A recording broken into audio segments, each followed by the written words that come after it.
Hello everyone, Ram Ram भाइयों सभी को। और कैसे आप लोग? आई होप बहुत बढ़िया होंगे, बहुत मस्त होंगे और ज़बरदस्त होंगे।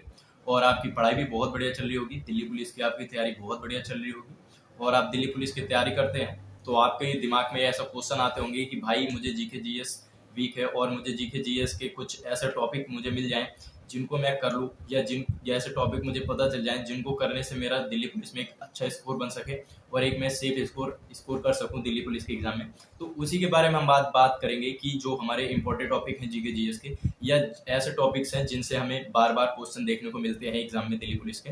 तो वैसे ही टॉपिक के बारे में आज मैं बताने वाला हूं कि आप लोग इन टॉपिक को करके एक अच्छा स्कोर कर सकते हो। 30+ आपका स्कोर हो जाएगा। ये सब टॉपिक में जो भी बताऊंगा इनको आपको क्या करना है, नोट करना है। और आपको इनको नोट ही नहीं करना, सिर्फ उनको तैयार भी करना है। इससे आपका एक अच्छा स्कोर बनेगा जीके जीएस में और आप एक अच्छा स्कोर कर पाएंगे। तो अभी मैं सब एक हर सब्जेक्ट वाइज बताऊंगा कि कौन कौन से टॉपिक कौन कौन से सब्जेक्ट में इंपॉर्टेंट है, उनको आपको लिख लेना है। तो अभी लिख लीजिए कॉपी पे लेके, और वीडियो को लाइक कर लीजिए और सब्सक्राइब कर लीजिए चैनल को। तो सबसे पहले हम बात करेंगे हिस्ट्री के बारे में कि हिस्ट्री के हमारे जो इंपॉर्टेंट टॉपिक्स हैं, इंपॉर्टेंट ऐसे टॉपिक जिनसे क्वेश्चन हर साल बनते हैं। तो सबसे पहले बात करेंगे सिंधु घाटी सभ्यता। सिंधु घाटी सभ्यता एक ऐसा टॉपिक है जिससे बार बार क्वेश्चन दिल्ली पुलिस में बनते रहते हैं और बहुत सारे क्वेश्चन दिल्ली पुलिस में देखे जाते हैं। प्रीवियस ईयर के आप जब क्वेश्चन करते हो तो सिंधु घाटी सभ्यता के क्वेश्चन उसमें बहुत सारे मिलते हैं। और जैन धर्म, बौद्ध धर्म, इससे भी क्वेश्चन दिल्ली पुलिस में बनते हैं। एक क्वेश्चन जैन धर्म बौद्ध धर्म से आपको मिलेगा जरूर। और उसके बाद बात करें हम मौर्य साम्राज्य। मौर्य साम्राज्य से भी बहुत सारे क्वेश्चन बनते हैं। और अशोक, मौर्य साम्राज्य में अशोक से क्वेश्चन बनते हैं। ठीक है, चौथा टॉपिक हमारा क्या है? गुप्त साम्राज्य। गुप्त साम्राज्य भी आपको तैयार कर लेना है। और पांचवा हमारा जो टॉपिक है वो है दिल्ली सल्तनत। दिल्ली सल्तनत में भी आपको सारे तैयार कर लेना है। दिल्ली सल्तनत से भी एक क्वेश्चन आपको मिनिमम दिख जाएगा दिख करने के लिए दिल्ली पुलिस में। और छठवा जो हमारा टॉपिक है वो है विजयनगर साम्राज्य। इससे भी एक क्वेश्चन आपको देखने को मिलेगा। विजयनगर साम्राज्य भी आपको पूरा कर लेना है। और इसके बाद सातवां टॉपिक जो हमारा है वो है 1857 की क्रांति। उससे हमें उसको बिल्कुल एकदम तैयार कर लेना है कि ये कब शुरू हुई और कहाँ से किस नेता ने कहाँ पे विद्रोह करा और ये कब शुरू हुई, कब दिल्ली पहुंचे। तो ऐसा सारा कुछ आपको तैयार कर लेना है। 1857 की क्रांति एक वीडियो आपको देखनी है और आपका सारा टॉपिक कंप्लीट हो जाएगा। तो ये आपको कर लेना है। और उसके बाद हम बात करें कि हमारा आठवां टॉपिक है उस वो है प्रमुख समाज। जैसे होते हैं ब्रह्म समाज, आर्य समाज, तो इनकी स्थापना किसने करी और किस सन में करी, इससे हम इनको भी याद कर लेना है। इससे भी क्वेश्चन देखे जाते हैं। और नौवां जो पॉइंट है वो है कांग्रेस की स्थापना। कांग्रेस की स्थापना से आपको क्वेश्चन मिलते हैं तो उसे तैयार कर लेना है। कांग्रेस की स्थापना आपको बिल्कुल तैयार कर लेनी है। कांग्रेस के अधिवेशन कौन से कहाँ पे हुए और कौन अध्यक्ष था, किस ईयर में हुआ और वहाँ पे क्या एक मतलब प्रमुख घटना क्या हुई, वो आपको तैयार कर लेना है अधिवेशन में कांग्रेस से। और 10वां जो हमारा टॉपिक है हिस्ट्री में वो है प्रमुख विद्रोह। विद्रोह जैसे संथाल हो गया, मुंडा विद्रोह हो गया, ये सब विद्रोह आपको तैयार कर लेना है। इनसे भी क्वेश्चन देखने को मिलते हैं। ठीक है, और लास्ट जो है वो है महात्मा गांधी। महात्मा गांधी से आपको कर लेना है महात्मा गांधी कब आए, कब गए और इनके प्रमुख क्या आंदोलन थे, कहाँ पे कैसा आंदोलन करा, ये सब के बारे में आपको हिस्ट्री में पढ़ लेना है। हिस्ट्री में बस आपको इतना करना है। और उसके बाद हम बात करें कि पॉलिटी में हमें क्या करना है। तो पॉलिटी में आपको सबसे पहले मूल अधिकार कंप्लीट कर लेना है। मूल अधिकार से आपको क्वेश्चन जरूर देखने को मिलेंगे।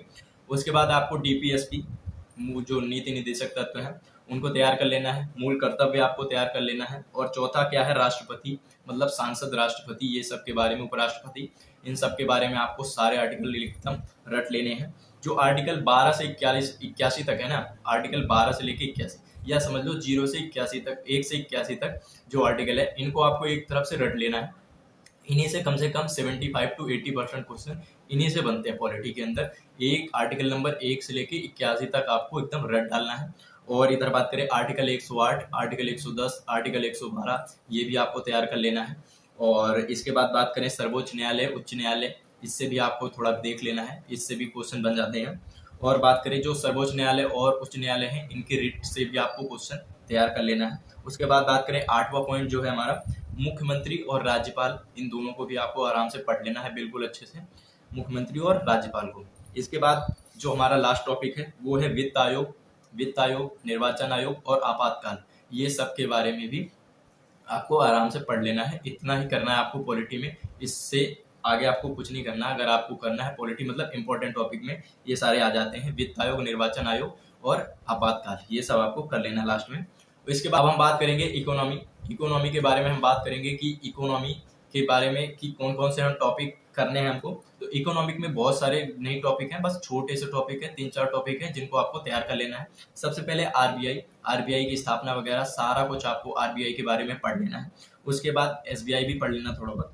और इसके बाद बात करें जीएसटी, जीएसटी एक इंपॉर्टेंट टॉपिक है, इससे आपको दर वगैरह पूछ लेता है, कौन सी दर कितनी कहाँ किस में लगती है, तो दर आपको और स्थापना जीएसटी की ये सब भी आपको तैयार कर लेना है। सबसे इंपॉर्टेंट टॉपिक जो इकोनॉमी के अंदर आता है, बिल्कुल एकदम मोस्ट इंपॉर्टेंट आपको, तो वो है पंचवर्षीय योजना। पंचवर्षीय योजना में क्या होता है, इसकी स्थापना शुरुआत कब से कब हुई और कौन सी पंचवर्षीय योजना की अवधि क्या थी, कब से कब तक थी, और इस पंचवर्षीय योजना का क्या लक्ष्य था, ये आपसे पूछा जाता है। तो इसको भी तैयार कर लेना है। पंचवर्षीय योजना आपको इकोनॉमी के अंदर बिल्कुल तैयार रखनी है, ठीक है।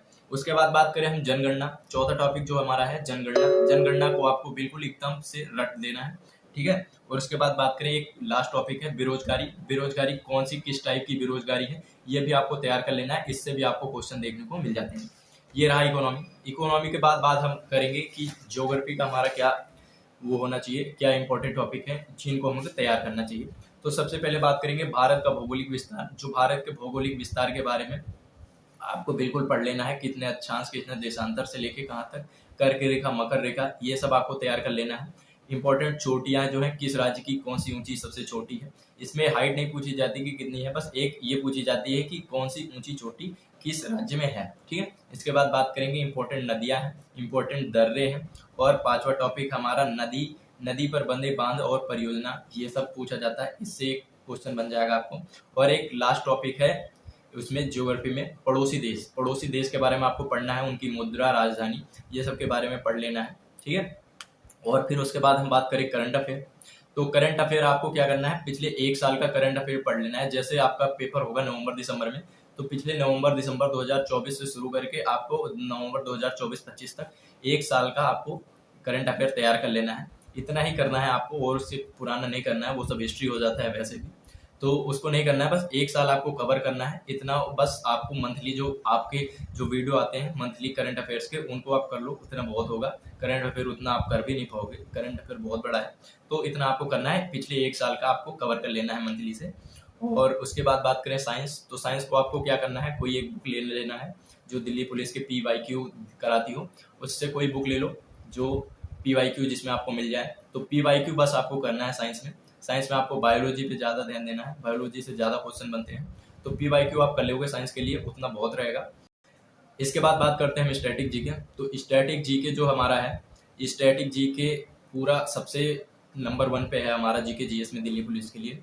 तो ये बहुत इंपॉर्टेंट टॉपिक है और बहुत इंपॉर्टेंट सब्जेक्ट भी है। तो इसके बारे में मैं 10 टॉपिक बताऊंगा और आपको वो 10 टॉपिक बिल्कुल क्लियर कर लेने हैं, जिससे एक अच्छा स्कोर बनेगा। तो सबसे पहले आपको शास्त्रीय नृत्य और उनके कलाकार याद कर लेना है, कौन सा शास्त्रीय नृत्य कहाँ होता है और उनके कलाकार कौन कौन से हैं। और लोक नृत्य आपको तैयार कर लेना है, उत्सव, लोक नृत्य और उत्सव, ये आपको तैयार कर लेना है दूसरा टॉपिक। और तीसरा टॉपिक क्या है, वाद्य यंत्र और उनके कलाकार जो हैं उनको आपको तैयार कर लेना है, बिल्कुल वाद्य यंत्र और उनके कलाकार जो हैं उनको आपको पूरा याद कर लेना है। और इसके बाद चौथी क्या है, चौथा है लोक कलाएं और लोक युद्ध, इनको भी आपको तैयार कर लेना है। लोक कलाएं वगैरह ये भी आपको एक इम्पोर्टेंट टॉपिक है, इनसे भी क्वेश्चन देखने को मिल जाते हैं। और सबसे इम्पोर्टेंट टॉपिक है दिवस, तो आपको इम्पोर्टेंट डेज जो है उनको याद कर लेना है, बिल्कुल एक इम्पोर्टेंट कर लेना है, ठीक है, ये कर लेना है। और पूरा इसके बाद सबसे इम्पोर्टेंट टॉपिक बुक्स है। बुक्स आपके जो पुराने बुक्स हैं और नई बुक्स हैं, या जिनको बुक्स के लिए कोई पुरस्कार मिला है, तो वो सब आपको तैयार कर लेना है। बुक्स इंपॉर्टेंट इनके लेखक कौन से हैं, ठीक है। और उसके बाद बात करें कि खेल कौन कौन से हैं, तो खेल एक इम्पोर्टेंट टॉपिक है। खेल जो है इसमें पूछा जाता है कि कौन से खेल या उनसे जो इम्पोर्टेंट ट्रॉफियां हैं वो कब शुरू हुई, या इस खेल को कब से खेला जाता है। ओलंपिक, राष्ट्रमंडल, एशियाई, ये सब खेल कब से, इनकी शुरुआत कब हुई, ये आज़ादी के पहले, आज़ादी के बाद, तो इनको कर लेना है आपको। और करंट अफेयर से भी खेल में क्वेश्चन पूछे जाते हैं, वो भी आपको कर लेना है, ठीक है। उसके बाद बात करना है पुरस्कार, और पुरस्कार में आपको राष्ट्रीय पुरस्कार या पूरे वर्ल्ड लेवल पे जो पुरस्कार हैं इनको सबको तैयार कर लेना है, कब शुरू होते हैं और किस फील्ड में कैसे दिए जाते हैं। इसके बाद हमारा 9वां टॉपिक है अंतर्राष्ट्रीय संगठन और उनके मुख्यालय, ठीक है, बहुत छोटा टॉपिक है, उनके संगठन और मुख्यालय, ये आपको कर लेना है। और 10वां क्या है, लास्ट टॉपिक जो है हमारा, वो योजनाएं, जो सरकार की पिछले 2014 से ले लो आप, 2000 से ले लो, 2000 सन 2000 से लेके अभी तक की जितनी योजनाएं हैं ना, इम्पोर्टेंट आपको वो तैयार कर लेनी है। योजनाओं से भी क्वेश्चन बन जाते हैं। ये रहे आपको इम्पोर्टेंट टॉपिक, और इनको आपको नोट कर लेना है और आपको इनको तैयार कर लेना है अच्छे से। इनको पढ़ना है अच्छे से, आपको इनको बिल्कुल तैयार करके रखना है। इनसे आपको बहुत अच्छे क्वेश्चन मिलने वाले हैं दिल्ली पुलिस के एग्जाम में। 30+ क्वेश्चन आप आराम से बना लोगे अगर आपने इसको अच्छे से पूरा पढ़ रखा है। जितने टॉपिक मैंने बताए ज़्यादा लग रहे होंगे आपको, पर इतना आपको करना पड़ेगा भाई। 50 क्वेश्चन आते हैं, थोड़े बहुत क्वेश्चन नहीं आते हैं। दिल्ली पुलिस में 50 क्वेश्चन आते हैं, उसका कोई छोटा ये नहीं है कि तो इतने टॉपिक बहुत शॉर्ट हैं और आपको इतने करने पे बहुत बढ़िया स्कोर आप कर लोगे। 30+ आपका स्कोर अच्छा हो जाएगा। ठीक है, एक अच्छा स्कोर है दिल्ली पुलिस के लिए 30+ स्कोर। तो आपको इनको तैयार करके रखना है बिल्कुल एकदम, और आपको 30+ क्वेश्चन बिल्कुल सही करके आने हैं। आपको ये एम भी होना चाहिए, और दिल्ली पुलिस की तैयारी ऐसे ही करते रहिए। और वीडियो को अभी तक लाइक नहीं करा तो लाइक कर लीजिए, सब्सक्राइब कर लीजिए और जुड़े रहिए चैनल पे। और आपको ऐसे ही इंपॉर्टेंट टॉपिक्स और ऐसे ही आपकी पढ़ाई में मदद करने के लिए बहुत सारे ऐसे वीडियो आने वाले हैं। तो आप लोग सब्सक्राइब कर लीजिए और जुड़े रहिए, और ऐसे ही प्यार दिखाते रहिए। थैंक यू सभी को।